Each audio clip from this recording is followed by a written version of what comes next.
ہمارا باپ مسلمان، ہم مسلمان ہو گئے، کون سی قربانی دی؟ ہم تو ٹائم قربان نہیں کر پاتے فجر کی نماز کے لیے، ہم تو 2 ٹکے کا فائدہ ہو تو سود کے کاروبار میں ڈوب جاتے ہیں۔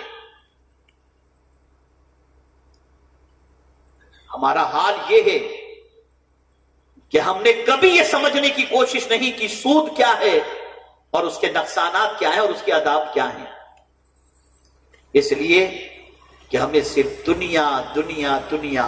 آپ جانتے ہیں شب معراج کے حوالے سے شاید محب گرامی خطاب فرما رہے تھے، رسول اعظم صلی اللہ علیہ وسلم کے حوالے سے فرمایا گیا، آقا کریم صلی اللہ علیہ وسلم شب معراج جب تشریف لے جا رہے تھے تو ایک بڑھیا نے حضور صلی اللہ علیہ وسلم کو آواز دی، تو آپ جانتے ہیں جبریل امین علیہ الصلوۃ والتسلیم نے کہا حضور چلیے چلیے، سرکار نے جواب نہیں دیا، سرکار چل پڑے۔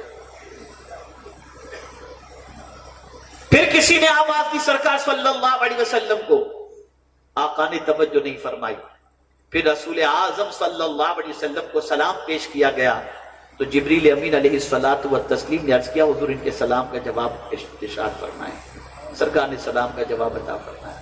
جانتے ہیں جب وہاں سے گزر چکے تو جبریل امین علیہ الصلوۃ والتسلیم نے حضور سے عرض کیا یا رسول اللہ صلی اللہ تعالی علیہ وسلم، آپ جانتے ہیں کہ جو بڑھیا آپ کو آواز دے رہی تھی وہ کون تھی؟ سرکار نے فرمایا کون تھی؟ وہ عرض کرتے ہیں حضور وہ دنیا تھی، وہ دنیا تھی جو آپ کو آواز دے رہی تھی، اس لیے میں نے چاہا کہ آپ دنیا کی طرف توجہ دینے کی بجائے چلیں، اور جو بعد میں آپ کو آواز دے رہا تھا وہ شیطان تھا، اور اس کے بعد جنہوں نے آپ کو سلام پیش کیا وہ حضرت ابراہیم تھے، حضرت موسیٰ تھے اور حضرت عیسیٰ علیہ السلام۔ یہ دنیا اور اس کا اتنا نشہ ہمارے دماغ پر، اس کو جمع کرنے کی فکر اتنی کہ نہ حلال دیکھ رہے ہیں نہ حرام، بس مال مال اور مال۔ کسی نے بڑی پیاری بات کہی ہے، بلکہ شاید حدیث مبارکہ ہے، کچھ لوگ دوسرے کی دنیا بنانے کی خاطر اپنی آخرت خراب کرتے ہیں۔ ایک باپ اپنے بیٹے کی دنیا کو بنانے کے لیے سودی کاروبار میں ڈوب جاتا ہے کہ میرے بیٹے کی پراپرٹی ہو، میرے بیٹی کی بینک بیلنس ہو، لیکن اسے نہیں معلوم وہ بیٹے کی زندگی بنانے کے لیے اپنی آخرت کو برباد کر رہا ہے۔ قبر کی تاریک وادی میں بیٹا کام نہیں آئے گا، قبر کی تاریک وادی میں اگر کوئی کام آئے گا تو رسول اعظم صلی اللہ علیہ وسلم کی ذات کام آئے گی۔ بلکہ سن لو، میدان محشر کے اندر بھی نہ بیٹا کام آئے گا نہ مال کام آئے گا۔ کس چکر میں تم پڑے ہوئے ہو اور کس جانب تم جا رہے ہو؟ جانتے ہو سود کا گناہ کتنا خطرناک ہے؟ اللہ اور اس کے رسول سے جنگ کرنے کے برابر ہے۔ سود کا کاروبار کرنا، لکھنا، لین دین کرنا، اس کے سلسلے میں تعاون کرنا، سپورٹ کرنا، یہ سب کچھ ایسا ہے جیسے اللہ اور اس کے رسول سے جنگ کرنے کے مترادف ہو۔ اور اس کا سب سے ادنا گناہ یہ ہے کہ انسان اپنی ماں سے بدکاری کرے، یہ ہے سود۔ ڈوب چکا ہے معاشرہ اس کے اندر، ڈوب چکا ہے ڈوب چکی ہے سوسائٹی ہماری اس کے اندر۔ یاد رکھیں جسم کی اپنی غذا ہے، روح کی اپنی غذا ہے، اور یاد رکھو جسم کو حرام کھلاؤ گے نا تو اس کا اثر صرف جسم پر نہیں ہوتا، روح پر بھی ہوتا ہے، اور روح پر اس طریقے سے ہوتا ہے کہ روح تڑپتی ہے، روح بلکتی ہے۔ کس طریقے سے بلکتی ہے اس کو بھی سمجھا دوں۔ جس طریقے سے جسم پر گندگی لگ جائے یا کپڑے پر گندگی لگ جائے تو طبیعت بے چین ہو جاتی ہے، ایسے ہی کوئی حرام کا لقمہ کھاتا ہے تو اس کی وجہ سے روح بھی بے چین ہو جاتی ہے، اس حرام کی غذا کا اثر روح پر بھی پڑتا ہوا نظر آتا ہے۔ اے رسول اعظم صلی اللہ علیہ وسلم کے دیوانوں، آئیے میں آپ کو سمجھاتا ہوا چلوں تاکہ حرام غذا سے بچنے کے حوالے سے بھی آپ سمجھ سکیں۔ آپ ذرا سوچو، اللہ والوں کی دعائیں کیوں قبول ہوتی تھی؟ اللہ والے اپنے ہاتھوں کو اٹھاتے تھے تو ان کی زبان سے نکلی ہوئی دعائیں باب اجابت سے کیوں ٹکراتی تھیں؟ کبھی آپ نے سوچا؟ آئیے میں آپ کو سمجھاتا ہوا چلوں۔ حضرت رابعہ عدویہ رضی اللہ تعالی عنہ کی دعوت حضرت حسن بصری رضی اللہ تعالی عنہ نے کی۔ حضرت حسن بصری رضی اللہ تعالی عنہ کے یہاں حضرت رابعہ دعوت میں تشریف لے گئیں۔ جب دسترخوان پر گوشت رکھا گیا تو حضرت رابعہ نے دیکھتے ہی عرض کیا، حسن میرے بھائی یہ گوشت میرے لائق نہیں ہے،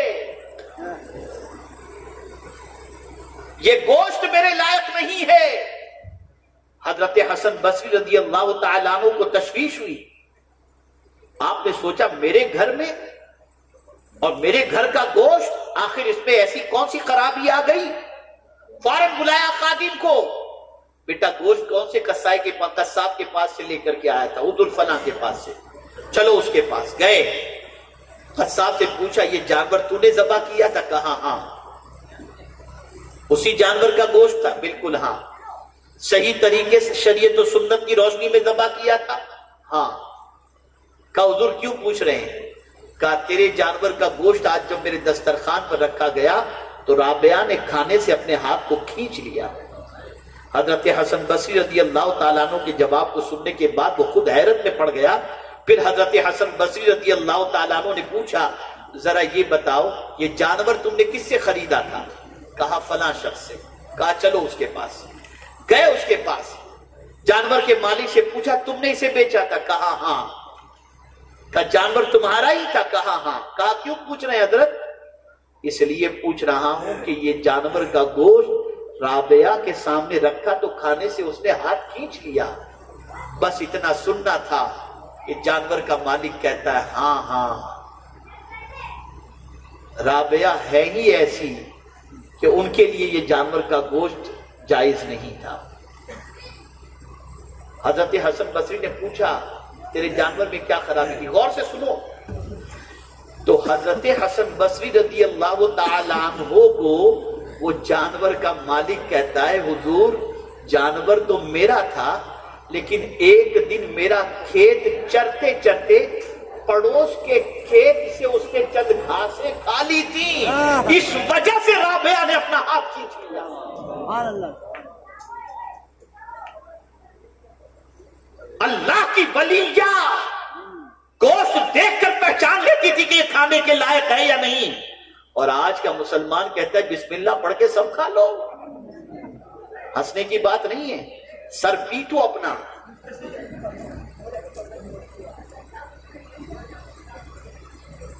کوئی لطیفہ نہیں سنا رہا ہوں،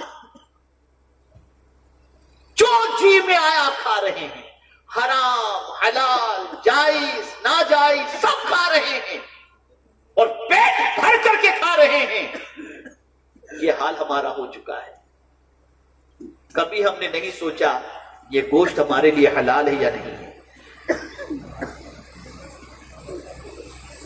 تو اے رسول اعظم صلی اللہ تعالی علیہ وسلم کے دیوانوں، اس بات کو ذہن کے اندر اچھی طریقے سے محفوظ کر لو کہ میرے پیارے آقا صلی اللہ تعالی علیہ وسلم کے پیارے دیوانوں، حلال کھاؤ حلال پیو اور رسول اعظم صلی اللہ علیہ وسلم کی تعلیمات پر عمل کرتے ہوئے اپنی زندگی کو گزارنے کی کوشش کرو۔ آپ ذرا سوچو کھاتے کیوں ہو؟ کبھی کھانے کا مقصد بھی سوچا آپ نے؟ کھانے کا مقصد بھی آپ نے سوچا؟ کہیں اچھی جگہ پر دعوت ہو گئی تو خوب دبا کر ہم نے کھا لیا، اور کبھی کھانے کے لیے بڑی بڑی ہوٹلوں میں چلے گئے لیکن کھانے کا مقصد نہیں معلوم۔ آئیے میں سمجھاؤں۔ رسول گرامی وقار صلی اللہ تعالی علیہ وسلم اپنے دولت قدے میں تشریف فرما تھے۔ سیدنا صدیق اکبر رضی اللہ تعالی عنہ بھوک سے نڈھال ہو کر اپنے گھر سے باہر تشریف لاتے اور چلچلاتی ہوئی مدینے کی دھوپ کے اندر دوپہر میں ٹہل رہے ہیں۔ اتنے میں فاروق اعظم نکلے، انہوں نے بھی دوپہر کے وقت صدیق اکبر کو دیکھا تو پوچھا ابو بکر کیا بات ہے، اس وقت دوپہر کے وقت چلچلاتی دھوپ میں تم گلی میں گھوم رہے ہو مدینے کی، کیا بات ہے؟ ابو بکر عمر مجھے بھوک نے پریشان کر رکھا ہے، میں نکلا، سوچا کوئی دوست ملے گا، چلو میرے گھر کہہ کر کے لے جائے گا، لیکن ابھی تک کوئی ایسا ملا نہیں۔ لیکن عمر تم کیوں نکلے ہو؟ کہا حضور جو حال آپ کا ہے وہی حال میرا بھی ہے۔ اللہ اکبر، یہ دونوں موجود تھے، اتنے میں پیغمبر رحمت صلی اللہ علیہ وسلم تشریف لائے، اور حضرت ابو بکر و عمر سے پوچھ نہیں رہے ہیں کہ کیوں باہر ٹہل رہے ہو، قربان جائیے غیب نبی کی عظمت پر، غلام کیوں ٹہل رہا ہے مصطفیٰ سب جانتے ہیں، آقا کو معلوم ہے۔ ارشاد فرمایا آؤ ابو بکر و عمر چلتے ہیں ایک صحابی کے یہاں۔ رسول اعظم صلی اللہ علیہ وسلم ایک صحابی کے گھر تشریف لے گئے، دروازے پہ دستک دی، صحابی گھر پر موجود نہیں تھے، ان کی اہلیہ نے پوچھا کون؟ آقا کریم صلی اللہ علیہ وسلم نے اپنا نام فرمایا اور اس کے بعد فرمایا میرے ساتھ دو مہمان بھی ہیں۔ اس نے مرحبا کہا اور مرحبا کہتے ہوئے سرکار صلی اللہ علیہ وسلم کو گھر میں بلایا۔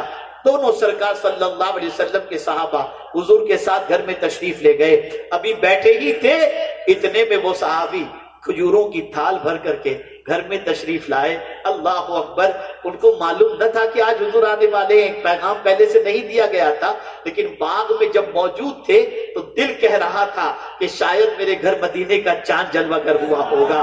بس یہ تصور کے ساتھ وہ لے کر کے آئے اور سرکار صلی اللہ علیہ وسلم کے سامنے وہ کھجوروں کی تھال رکھ دی اور عرض کیا حضور تھوڑی دیر آپ رکیں، میں ابھی گوشت تیار کرتا ہوں۔ چھوٹی سی بکری کے بچے کو ذبح کرنے کا ارادہ کیا، سرکار نے روکا اسے ذبح نہ کرو، پھر دوسری بکری کو انہوں نے ذبح کیا اور ذبح کرنے کے بعد گوشت تیار ہو گیا۔ اللہ اکبر، رسول اعظم صلی اللہ علیہ وسلم اور دونوں صحابہ دسترخوان پر تشریف فرمائیں۔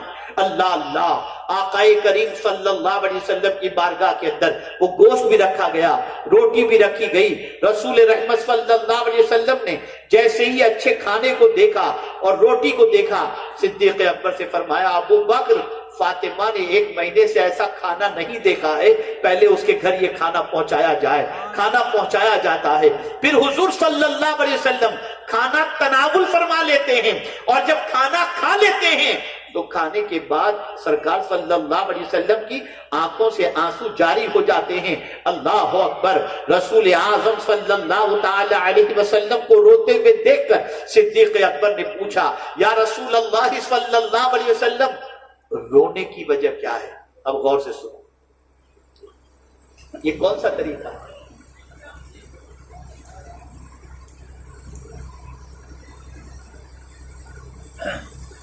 ایک مرتبہ درود شریف پڑھیں، اللہم صلی علی سیدنا و مولانا محمد معدن الجود والکرم وعلی صحابی وبارک وسلم۔ رسول اعظم صلی اللہ علیہ وسلم نے صدیق اکبر رضی اللہ تعالیٰ عنہ نے عرض کیا یا رسول اللہ صلی اللہ تعالیٰ علیہ وسلم رونے کی وجہ کیا ہے؟ تو پیغمبر رحمت صلی اللہ علیہ وسلم نے فرمایا ابو بکر بڑا لذیذ کھانا ہم لوگوں نے کھایا، بڑا اچھا کھانا ہم نے کھایا، میں رو اس لیے رہا ہوں کہ قیامت میں اگر رب نے پوچھ لیا اتنا اچھا کھانا کھانے کے بعد تم نے میرے لیے کیا کیا تو اس کا جواب کیا دیں گے، اسی تصور سے رو رہا ہوں، اسی تصور سے رو رہا ہوں۔ وہ پیغمبر رحمت صلی اللہ علیہ وسلم جن کے صدقے میں اللہ پوری دنیا کو نعمت عطا کر رہا ہے، وہ خود ایک تصور عطا فرماتے اور یہ تصور قرآن نے دیا، کلوا من الطیبات واعملوا صالحا۔ کہیں فرمایا کلوا من الطیبات واشکروا للہ ان کنتم ایاہ تعبدون، پاکیزہ چیزوں میں سے کھاؤ اور اللہ کا شکر ادا کرو۔ بہت سارے ہمارے نوجوان آج کھانا کھا کر عیاشی کرتے ہیں، کھانا کھا کر بدکرداریوں کے اڈے پہ جاتے ہیں، کھانا کھا کر برائیوں کے دلدل میں پھنس جاتے ہیں۔ کیا جواب دو گے کل بروز قیامت اس رب کو جس نے رزق عطا فرمایا، جس نے کھانا عطا فرمایا؟ بدلو اپنی سوچ کو، بدلو اپنے افکار و نظریات کو۔ میں آج صرف 2 چیزیں آپ کی سماعتوں کے حوالے کرنا چاہوں گا، بس اسی کو آپ اپنے دل و دماغ میں بٹھا لیں اور اس پر عمل کریں۔ نماز کی پابندی کے ساتھ ساتھ، نماز کی پابندی کے ساتھ ساتھ پہلی چیز جب بھی بولو اچھی بات بولو، یہ پہلی چیز، زبان سے کبھی کوئی غلط جملہ کہو ہی نہیں، یہ پہلی چیز۔ یہ ایک مستقل ٹاپک ہے، کس سے کیسے بات کی جائے، قرآن نے اس کا طریقہ سکھایا ہے۔ جب بھی بات کرو اچھی بات کرو، اور اس کی غیبت کرنے نہ بیٹھو۔ امام اعظم ابو حنیفہ رحمت اللہ تعالی علیہ نے ارشاد فرمایا، مجھے میرے رب کی ذات سے امید ہے کہ میرا مولا مجھے بخش دے گا۔ کسی نے پوچھا حضور کس عمل کی بنیاد پر؟ تدوین فقہ کی بنیاد پر، علم کی خدمات کی بنیاد پر، عبادت و ریاضت کی بنیاد پر؟ فرمایا نہیں، ایک عمل کی بنیاد پر۔ فرماتے وہ عمل یہ ہے کہ میں نے اپنی زبان سے آج تک کسی کی غیبت نہیں کی، تو مجھے امید ہے کہ میرا مولا مجھے بخش دے گا۔ سفر معراج میں سب سے پہلے جہنم کے اندر عذاب میں گرفتار جن لوگوں کو حضور نے دیکھا، وہ کون لوگ تھے؟ وہ غیبت کرنے والے تھے، پیٹھ پیچھے برائی کرنے والے تھے۔ اور کون سا عذاب ہو رہا تھا؟ تانبے کے ناخون سے وہ اپنے چہرے کو نوچ رہے تھے، اپنے سینے کو نوچ رہے تھے۔ اس عذاب کے اندر بندہ گرفتار تھا۔ آج جہاں 4 عورتیں بیٹھی، 5ویں کے بارے میں برائی شروع، کیا کرتے ہو یہ سب؟ تو بدلو اپنی سوچ کو، بس ایک عزم کر لو، میں اپنی زبان پر لگام دوں گا، میں اپنی زبان کو کنٹرول کروں گا۔ جہاں کسی کی برائی کی بات آگے، میں اپنی زبان کو روک لوں گا۔ آپ نے اگر پریکٹس کی، محنت کی، کوشش کی اور اپنے آپ کو آپ نے روک لیا، بشارت سن لو، اللہ جہنم کے عذاب سے جہنم کا عذاب روک لے گا۔ یاد، بلکہ حضور صلی اللہ علیہ وسلم فرماتے ہیں، جس نے اپنی زبان کی حفاظت اور شرمگاہ کی حفاظت کا ذمہ لیا، میں اس کی شفاعت کی ذمہ داری لیتا ہوں۔